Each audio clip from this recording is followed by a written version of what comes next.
actually made this loop quite a while ago and I had like different drums on it. So this is the melody. We're just at 150 BPM.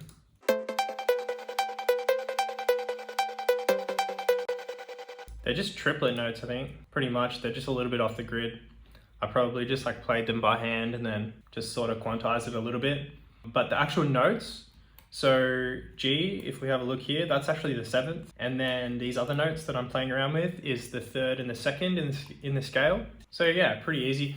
I feel like when you start making these kind of beats like Blade, Kiryano, Surf Gang, Shed Theory, like a lot of them, you'll start to notice like the chord progressions are quite similar to achieve a similar sound in like some of the beats that they use, depending on what kind of vibe you're going for. Yeah, there's a lot of correlation. Like it can be quite intimidating learning to make like a new style of music because you're essentially like starting at zero again, and it can be like really daunting. Like I find that all the time. But at the same time, if you can just like find the time to sit through it and just be like cool with the process, before you know it, you'll actually be like, oh, this is pretty easy, and you'll start to see like correlations between different artists and the beats that they use, and there's actually not that many differences. Like generally what I'm finding is it's like kind of just like the plugins, like the sound design that they use and the drums that they use that make them sound different. But essentially like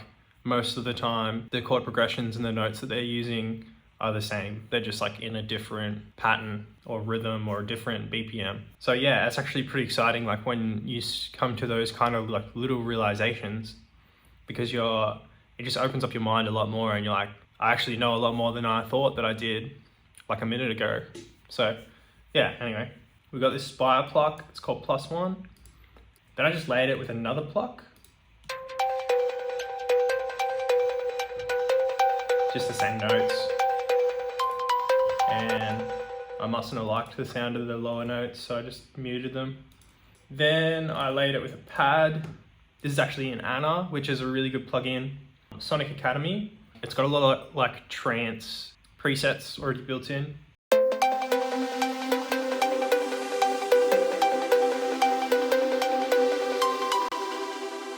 And then we have this sound from Shinju Serum Bank, Volume 1.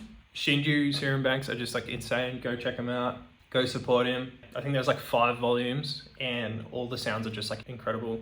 So this is the lead.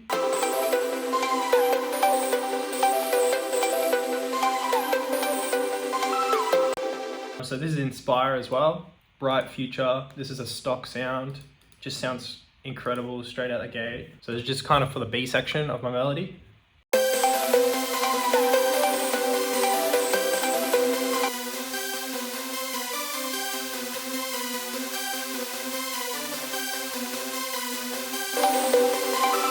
So yeah, that's the melody. And then I just decided to recycle the melody yesterday, so I'm just gonna delete that.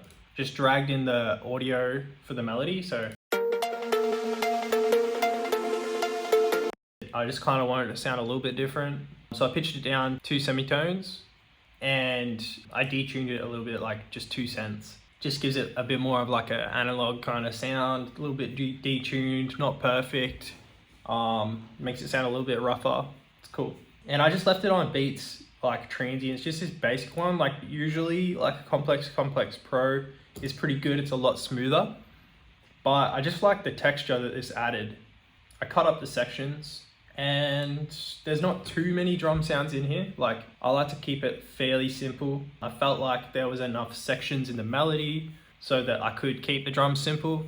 So we got the 1 exposed clap, which is like rip squad, and hit 1 hi-hat.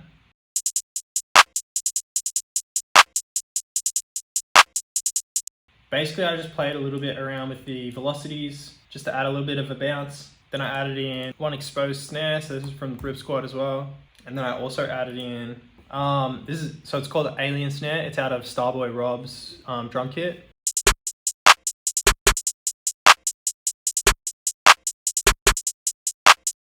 Then I had the 808.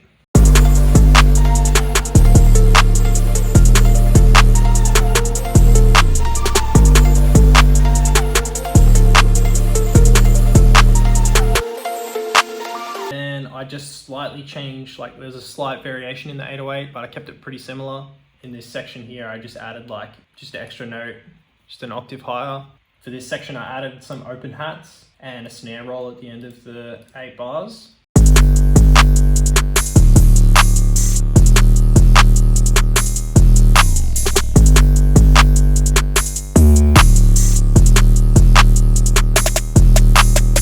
Pretty stripped back for the kind of like verse section or whatever, and then when it comes into the chorus, it obviously it's very full and a lot going on. So I basically just like mixed all my drum sounds, and then I've just got this clipper on the master bus that I push it all into. So this is how it sounds all together.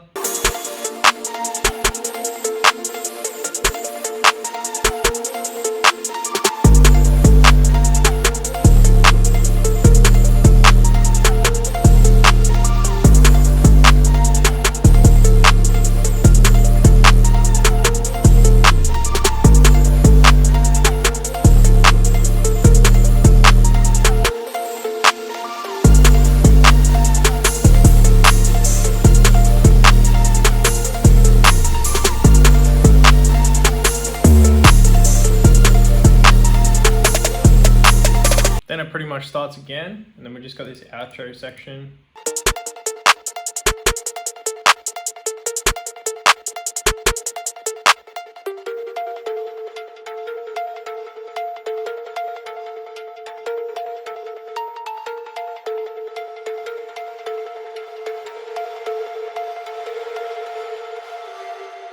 For the end, you can see I just like automated this cool ass plugin. It's called Endless Smile. Pretty much like an EDM plugin that automates kind of like intensity. Like it's got reverb, delay, kind of like high pass, filtering, all just kind of like built into the one knob, and then they're curated into just different presets.